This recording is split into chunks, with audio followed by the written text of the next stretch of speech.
Friends are a fundamental part of our lives, and the way we communicate with them has evolved with technology.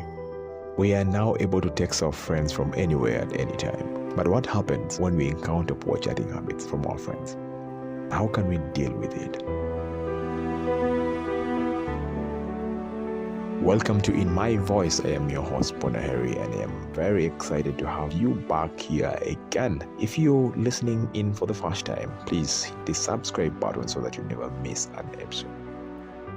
In today's episode, I'm going to be talking about improving text conversation with friends. I know I'm not the only one who sometimes has difficulty chatting with my friends over text. Partly because sometimes I am boring, but also most of the times it's because maybe I'm just chatting with those that are boring. I know all of us have found ourselves in that situation. Sometimes it can be frustrating when we send a message to a friend and they take hours or days to respond. It makes you feel like you're not important or they're not interested in the friendship. However, it's important to remember that everyone has different priorities and schedules. Sometimes people are busy with work, family, personal issues that require their attention, or just lack of interest or connection with the conversation. However, if the issue is not just slow responses, but the conversation itself, it can be challenging to maintain a good texting communication with our friends. Conversations that lack substance, depth, or emotion can make us feel disconnected or uninterested. When this happens, we should try to be engaging in our messages and ask open-minded questions that encourage our friends to share their experiences and their feelings. But before you tag your friend or jumping onto forwarding this podcast to them so that they hear their poor habits in texting, you may need to first look into yourself and how you chat with your friends yourself. I know there are some things we do while texting people that for us we do not notice that are off-putting for some people. For instance, people who send texts with shorthand. Every time I receive a shorthand text, in my head I'm like, are you even worthy of me responding? If you do not have the time to write the word, why should I find the time, It's really off-putting. And then there are those who send very many messages at the same time. Instead of sending you one text saying, where are you? They'll send you one message, where? And then send another, then send another, you, and then send question mark. Or perhaps send very many short messages, but to communicate the same thing.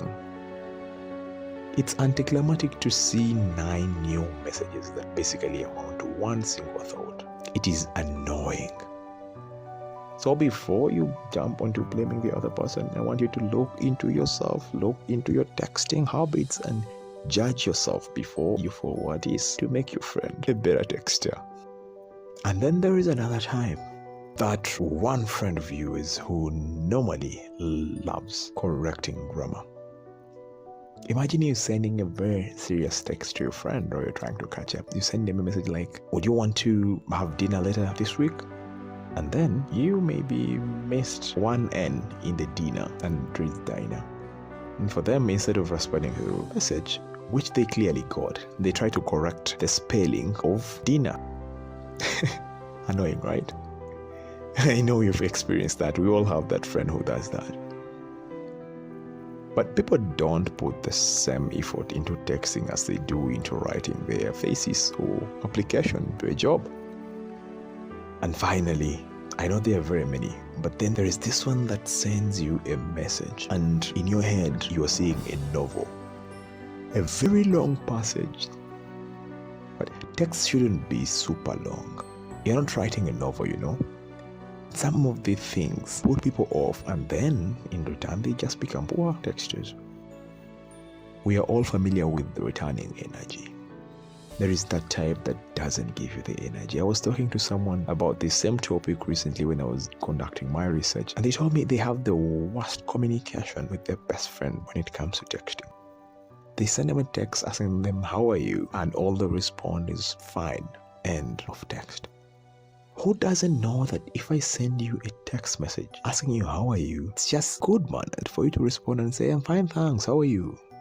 You need to also ask me how I am doing, because then we can continue with that conversation. Otherwise, if you leave me on I am fine, in my head I'm thinking, what do I say next? It becomes like an interrogation. How are you? Fine. Oh, great. How was your day? It was good. Such conversations are not really engaging. That kind of conversation is short, bland, and lacks any real substance or depth. It leaves someone feeling frustrated and disconnected from their friend. Trust me, I have stopped texting people who send me messages like that. If I send them, how are you? And they respond with fine and keep quiet, then I'm like, all right, go ahead. That is the end of the conversation for me. How should a good conversation look like? Let's take this example. If your friend sends you a message, hey, what's up? For that conversation to be interesting and make them want to talk back to you, you can respond and say, nothing much. Just finished a big project for work, feeling pretty good about it. How about you? There is no way you're just going to ignore that kind of response unless you are super busy and think I'll get back to them. That kind of response makes me and any sane person want to respond and also give a little bit details about what they are up to. The response could be, that's awesome, congratulations. I'm okay, I just had a busy day running errands here at work, but it's Friday, so that's something to look forward to. See, these two people are interested in talking to each other. They're giving details, congratulating each other. In this example, both friends are offering more substance to the conversation by sharing what's been going on in their lives and at work and asking open-ended questions. They're also showing interest and enthusiasm for each other's activity. That kind of conversation is engaging and really fun to be part of. If it's not like that, then I am not interested in that kind of conversation. Despite these potential causes of poor texting habits, there are still ways to improve your texting communication with friends. I'll share with you a tip or two. 1. Make your messages engaging and open-minded. Ask questions, share stories or anecdotes that will encourage your friend to do the same. This can help make the conversation flow and make it more enjoyable for both parties. Another tip is to be patient and understanding. If your friend is taking a while to respond or isn't as chatty as usual, try not to take it personal. Instead, consider that maybe they have other things going on in their lives and give them the time to respond. Finally, you try to engage in other forms of communication other than text. If you find out that text messaging is not working, you may need to try and reach out, plus a call. Texting is a ubiquitous part of modern communication, but poor chatting habits can sometimes make it challenging to connect with friends. While there are maybe many reasons why someone is not responding or engaging in conversation, it's important to remember that it's not always a reflection of their interest in the friendship.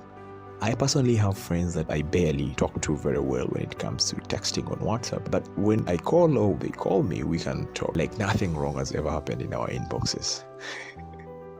To improve texting communication with friends, try to be engaging and open-minded in your messages and encourage your friend to do the same. Be patient and understanding when they take a while to respond or they aren't as chatty as usual, and consider switching to a different form of communication if necessary. However, if you find your friends' poor chatting habits are persisting and impacting your friendship, it may be necessary to have an honest conversation with them. Share your feelings and concerns and try to come up with solutions together to improve your communication and strengthen your friendship. I remember confronting one of my friends about their texting habits. They would send me emojis or sometimes memes, until one time I told them, you know what, I don't understand what some of the things mean. I don't know how to respond. And now what happens to me is when someone sends me an emoji, in the middle of a conversation, I ask them, how do I respond to this? So that they know I didn't get that. Overall, texting is just one part of friendship. And there are many other ways to connect and show support for one another. By being understanding, engaging, and supportive, you can maintain strong and fulfilling friendships, even in the age of digital era. That's it for today's episode of In My Voice. I hope these tips will help you improve your text conversation with friends.